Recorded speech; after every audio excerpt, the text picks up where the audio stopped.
Welcome to Aphra's Artifacts, where we do some archaeology of our own and dig into the queer side of Star Wars. I'm your host, Alia Morgaine, and it's so great to have you here. Well, in this video, part 6 of Tolphra, the Magna Tolvan and Dr. Aphra story, Love and Inevitable Betrayal, things get juicy, sad, beautifully complicated. This is where it's at. So, Aphra's at a Kresker jail. Tolvan thought she would have gotten out by now, but she didn't, because the Kresker jail is pretty hard to break out of. And it is, as I've described in the Dr. Aphra video, an amalgamation of a bunch of ships that are held together by artificial gravity floating in space. Very cool, very strange concept design. So, Aphra is talking to Tolvan on Holocom and basically blackmails her into coming to save her by telling Tolvan what she knows about Darth Vader and his plot to overthrow the Emperor. And Tolvan's like, "Oh my god, you are horrible." And she's like, "Okay, fine, I'll come and get you." So, Tolvan arrives and backtalks an officer about to interrogate Aphra to get some alone time with her. And they kind of discuss clandestinely what's going to happen. Eventually, Tolvan boards a TIE fighter that she wants to use as their escape vehicle. And Aphra's with Lopset Yas, who I've discussed before, the Abednego shapeshifter. And they are standing there looking up at the TIE fighter with Tolvan in it, and Aphra says, "Evening, sir. You look wonderful tonight." Tolvan, "Skip it. These sensor disruptors won't last long. Get your butts up here before..." "I'm being scanned. I'm literally being scanned right now." And so she's freaking out because Aphra has turned her attention to this wrecked Jedi starfighter in a Kresker jail that's like within the depths of a Kresker jail. And Aphra wants to know what's inside the Jedi starfighter. Might there be lightsabers or some other archaeological fanciful find that she could use to get money? So Tolvan continues, "We are going to die, and more importantly, they'll take my medals, and you are the worst creature alive, and you knew we had a tiny window to get this done. Now stop being an idiot and get in here right now." And then Tolvan sits back and thinks, "I'm in love with an evil idiot." My heart. So we find out a little bit before that Tolvan got electro tattoos just like Aphra, so they could communicate short comms like with each other through the electro tattoos, and we'll see that come up in a later video. So Aphra sees Tolvan in the distance after the TIE fighter has been destroyed and says, "Tolvan, Captain Snuggles, is that you? If you could please just call in that sexy getaway TIE fighter, we can..." Which then leads to the awkward moment courtesy of Lopset Yas, which I cover in more detail in the Sana and Dr. Aphra story, Part 5, Catastrophe Con. So Tolvan and Sana are forced to suit up as prisoners. They're both stranded on the jail. And the hub droids, the droids that manage the prisoners, are adamant that they are now prisoners. So we get this wonderful panel where, again, Lopset Yas says, "Awkward." So Aphra gets taken away to be interrogated by Bor Ephraim, a Myron, which is related to the same species as Bor Gullet from Rogue One. And she reveals that there are hook spores aboard the ship, force-sensitive hook spores, and they have taken over the Jedi ship. That's how she found them. They were in the Jedi ship. So the officials running the jail deactivate it and set it on a course to collide with the rebel-sympathizing planet. So the prisoners lose their minds, and Tolvan, being Tolvan, says, "Rioting, tisk, falling to savagery at the very moment they should be relying on each other. Sloppy, Sana. In my experience, it's the relying on each other part where things go bad." Aphra, "Listen, Sana, Tolvan, I get that you're both kinda, Sana, murderously angry at you.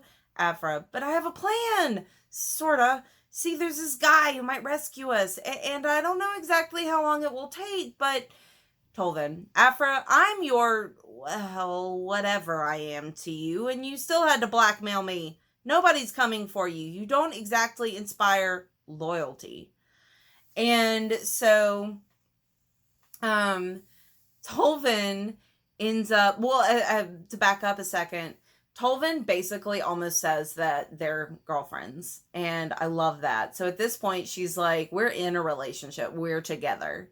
And then Tolvan calls the Imperials to try and get a pickup, but they believe Tolvan is logged 3 sectors away on official business, and that the person talking to them is a rebel who somehow got Tolvan's codes. So she has a bit of an out-of-character temper tantrum after that, and Sana says, she's hot. Aphra, shut up. Sana, the whole thin veneer of discipline thing, it's very you. Aphra, shut up.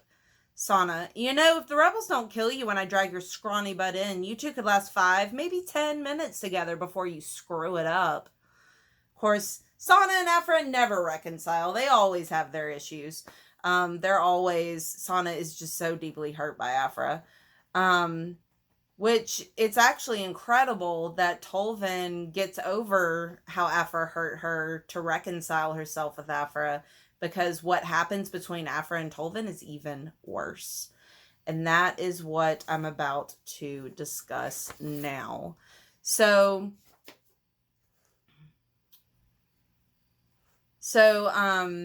Aphra is talking to Tolvan about what's going on, about how things are going, and she's like, turns out it's a hell of a lot easier to make people care about what you know than who you are. Tolvan, I care who you are. Aphra, yeah, you're sweet, probably doomed and nearly as messed up as me, but sweet. Listen, sir, a galaxy like this, knowing things, having gifts, it just means you've got to pick a side, the light or the dark, and honestly, I was never a great fit with either. The only way I figure this doesn't end with me tortured to death and you killed as collateral is if my head has no value. What are you saying, Tolvan? Aphra, I'm saying I'm tired, sir, and I'm scared, and I can't keep being me forever, so I need you to erase my brain. Bor Ephraim, Bor Gullet. We know Bor Gullet is able to mix up your memories, change your memories, erase things in your brain. So that's what Aphra wants Tolvan to do to her. Aphra says, but it's the only way to stop him delving, purging, searching for everyone I could ever have told his secret, everyone I like. And that shows a little bit of Aphra's thinking about other people, thinking about the people she loves, the people around her. Tolvan, no, Aphra, no, there's still a chance. There is another way. Wipe my mind instead. Aphra, what? Tolvan, Vader's only here because of me. Make me forget you. No more leads to follow. Nobody to blame. Aphra, but why would you Tolvan, sloppy. You know why. Because I love you. Aphra, Tolvan, and it's ruined my life. And Tolvan starts crying. And then Aphra 6, Bor Ephraim on Tolvan, and changes her mind, erases sort of some of her memories, and makes it such that Tolvan thinks that she killed Aphra in a fit of rage. And Aphra sees Vader talking to Tolvan, and Tolvan saying these things that aren't true, and Aphra just loses it. She's bawling her eyes out. She's super upset about the situation. And Tam Pasla, who I've talked about before, shows back up with Lopset in tow, angry as hell. He calls Aphra many things, but what really gets her is the word heartless. And there's this wonderful panel of her holding the Jedi lightsaber she got from the wrecked ship. And she's like, I am not heartless. And she's just so sad and keeps repeating, forgetting wasn't enough. Forgetting wasn't enough. And she's just so afraid for Tolvan. So afraid that Darth Vader will take Tolvan. So you can see there's love on both sides. They're deeply in love with each other. And it's beautiful. And after that, Tolvan thinks that Aphra's dead. And then they part ways. And they will meet again. So tune in Wednesday night at 6 p.m. Central for video 7, We Meet Again, where I talk about what happens when Aphra and Tolvan find each other after the mind wipe. Oh, so sad. So be sure to like the video, subscribe to the channel, comment down below about what you think about this love and betrayal. And follow me on Twitter at Alia Morgaine and peruse my blog at thestarsreview.blogspot.com. May the Force be with you.